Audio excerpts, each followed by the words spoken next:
Good day and welcome back to Elementary 72 Gaming. Before I get into this video, I'd like to ask you all to please leave a like or comment on my video and consider subscribing to my channel. Now, in consideration of the difficulty at level 7 and the fact that several groups of players have between 3 weeks to 2 months left in level 7 with this current increase in difficulty, I am still going to go through the level 7 ships, but I will be following this up with the level 8 ship build up. So level 8 ships are going to be both battle cruisers and battleships. I am struggling on figuring out the builds for battleships. I don't have any information on it, so I'm waiting till the first few come out and players actually give me some feedback. So let's get into the Ferox. Now, the Ferox build is going to be way different from most of your builds. It's already a very tanky ship all around. So I am going to be remaking the Ferox into one of the best ships that you could use for PvE. So this is again the remastered series on PvE. So let's look at the basic features. So plus 25% range and plus 25% accuracy fall off. So a longer range attack from its railguns. Plus a command burst slot, which we don't have as yet if I am correct. Advanced medium railgun upgrade bonus per level. So there you go. These are the upgrades that you get as your railguns are improved. So advanced railguns should be maxed out by now. That will give you plus 40% damage and plus 50% optimal range, making it a very good ship for running railguns. Railguns are good for tearing through shields. They're also fantastic for tearing through ships. Now, everything that is built in these classes has to be done at an optimal distance, and this is also a shield ship. Since it is from the Kaldari faction, it is definitely a shield ship, and that is one thing that you have to remember. So, looking at it, as you can see, shield is its strongest attribute. It has a fair amount of regen in terms of its capacity. However, one of the shortfalls on the ship is it runs railguns. Now, railguns also eat a ton of power from your capacitor, so you have to keep in consideration boosting up the capacitor.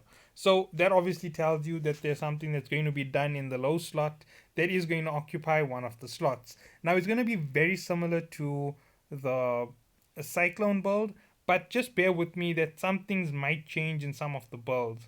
Now, with Cyclone, saw that I improved the shield regen ability over giving it resistance, particularly to EM. Now, that is something which could change if you reduce the capacitor. If you take off the capacitor need and improve the resistance to EM, it will make everything on the ship a little bit tougher. The small bonus you're getting in terms of resistance will actually make the extended shield last a lot longer against lasers, or if you are in a place which does a lot of thermal, it will make it last longer against thermal damage, extending the amount of time your shield lasts for, also allowing you to regen more shield as it goes through, because it won't take out as much as it currently is. So those are options for you when it comes to it. Now, it does have a rather large power grid, and I do know that you can run this here with the best fittings. So let's go through it. Remember, I'm not going through your research for this ship because everybody is expected to have progressed through the ship to the level where you have at least a level 1 with 5 engineering and you have started to move through advanced. If you intend to keep on a battle cruiser, that is where you should be. If you aren't there, you should respec your skills into this to give you that type of optimal power. Now, for a lot of you, it's going to be either sticking with the battle cruiser in T8 or it's going to be going up to the faction battleships and using them in T8. If you are moving to a T8 battleship, that becomes relevant in exactly 3 days from now. So let's go on to your weapon choices. So your railguns. Now, since these are not missiles or anything in that long range class, whatever you choose has to be the ranged weapon for this particular weapon system. So let's have a look here. The distance optimal is 18 plus 10. This is the long range version of the mediums. You could try and put a large, but I would suggest not going that route. Snub-nosed is close range. It's going to be way more difficult to fight with it. So there we go. We just looked at the first two. Now, what do you need to know about your weapons? Well, if you are going to go with your weapons on this, you are going to stick to the, what is this one you call? Rifled railguns. So your medium rifled railguns are your best slot weapon. So you're going to need 6 of these. Now let me just open the stats. As you can see, it is really heavy on your power grid. Now, even though this isn't really killing the smaller amount, it is almost 700 megawatts of power gone from your 980. That's going to leave you with just under 200 to fit everything else in the model. So everything else has to be low power requirement. Once more, we go into our drones. Since you are already using a railgun, it is still the standard to use one of the two medium drones. A Vespa or a Hammerhead will definitely get you where you want to go with the abilities of the drones. Now, as for electronic warfare, considering that your ship can now take quite a bit of range with the extension of range that you've given it, which will allow you to orbit in the 30 to 40 kilometer radius with your Ferox, I would suggest you stay within the 30 kilometer and kill any frigate that tries to get near to you. That is one of the biggest things that you have to do.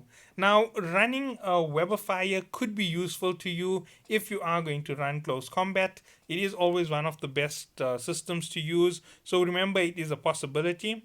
Disruptor is pointless to you. These are PvE builds, they aren't meant for PvP at all.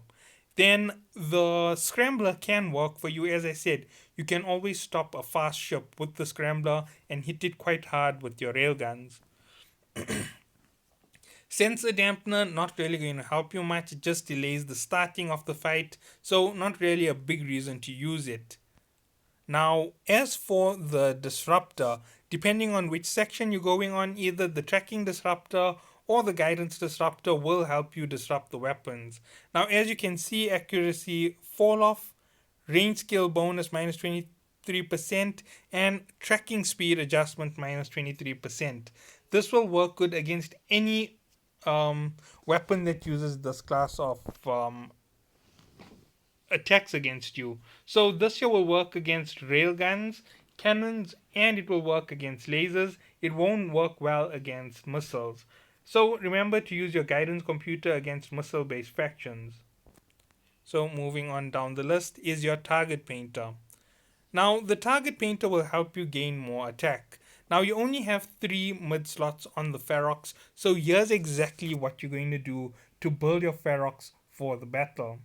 You are going to go 1 target painter, 1 disruptor, and 1 web of fire. Or you can double your target painters to increase your damage over the short distance and make your accuracy fall off reduce quite a bit so that you hit more often on the target.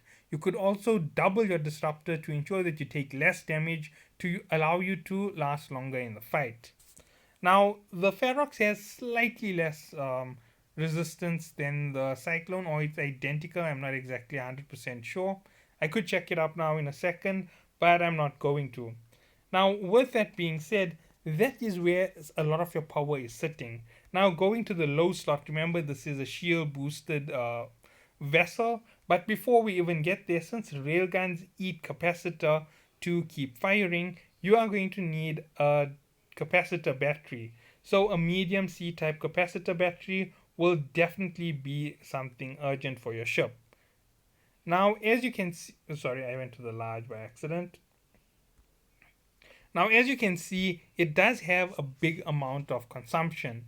And with your research added, you do have a little bit of extra leeway. That is why I'm not really so worried about it. Your mid slot only consumed 3 megawatts, plus your drone consumed 1, that's 4 megawatts. And that is all that's gone from your 200. Now, once you throw this in, it's almost down to 120 megawatts left for your next 2 fittings. Not next 2 fittings, sorry, for your next 5 fittings that are going to drop into the ship. And that is quite a small amount to add up on. However, with the addition of 20%, that gives you almost an additional 200, so you can count it as 320 left. Now, what is the next thing that you're going to put on the ship? Remember, there are a lot of ways to change up how you're building the ship. So, your shield booster is one of the best items to put on. And let's just open it quickly. As you can see, it's 55 megawatts. And also with the shield booster, it allows you to recover quite a bit of shield. And their prices have been falling drastically on the market. So hopefully you will be able to get a hold of even two if you need them. Now, running two shield boosters might be an option for this particular vessel because of the fact that it is in that particular class of high regeneration of power. And with the right fittings, you will have that extended amount of shield, and the double shield booster will allow you to be way more tanky than adding any other fitting in the last slot. Now remember, this is one of the options for doubling. I will give a standard format, so currently just keep it as one shield booster, and remember that there is that one slot which I'm going to say is swappable.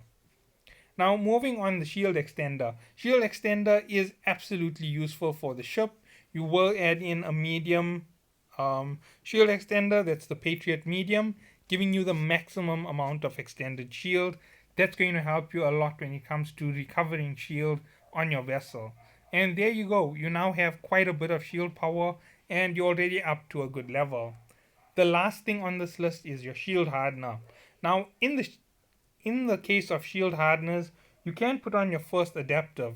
The first adaptive is going to extend the amount of resistance your ship has, and here comes one of the options for doubling.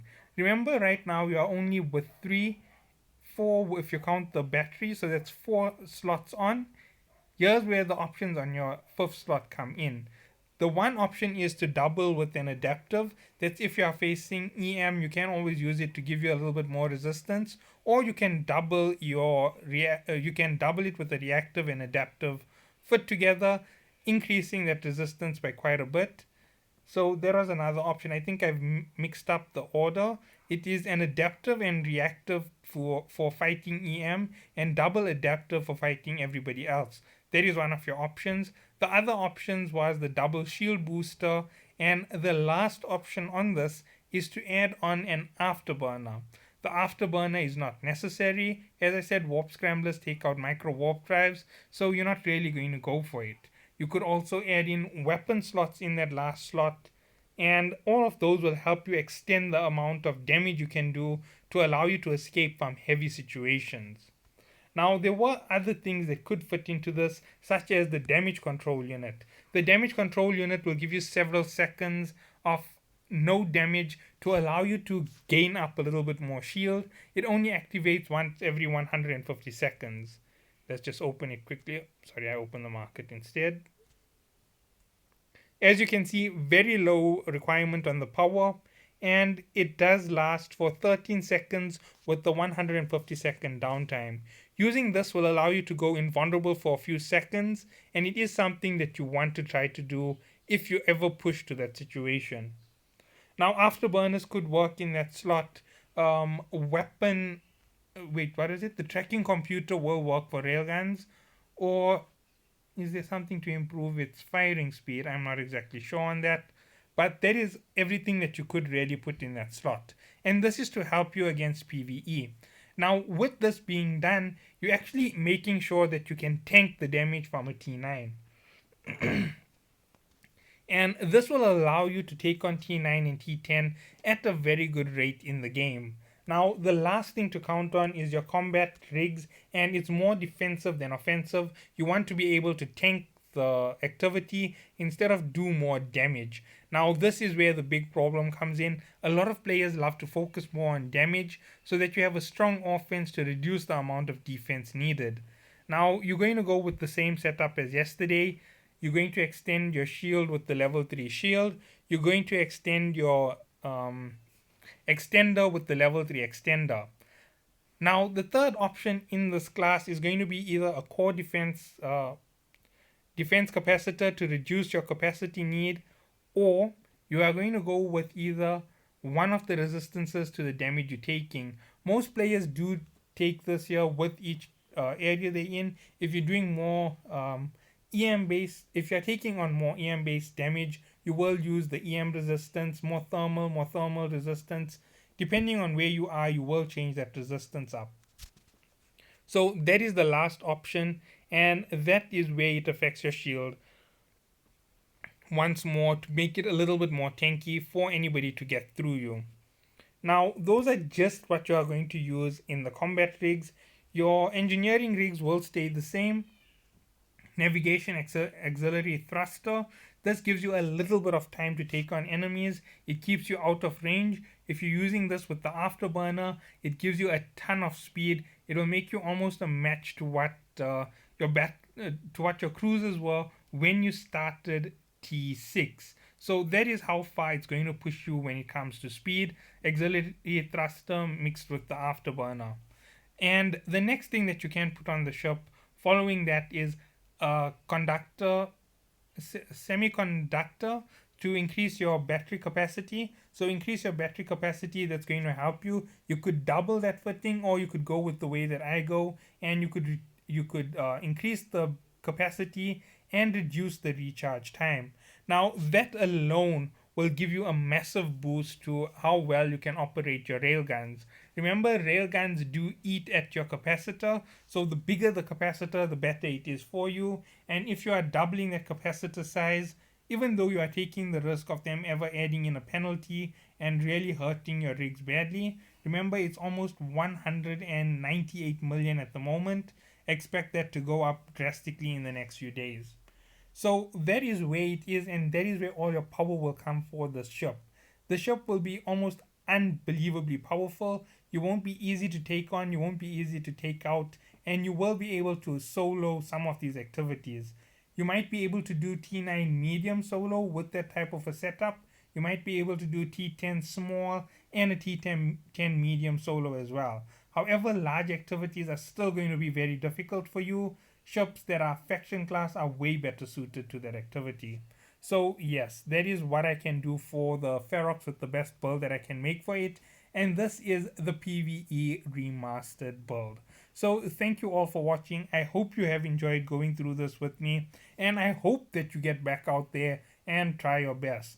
Hopefully this year doesn't get nerfed out, or they don't change up the game anymore in the negative sense. If they do change it up anymore in the negative, I don't see anybody really supporting it any further.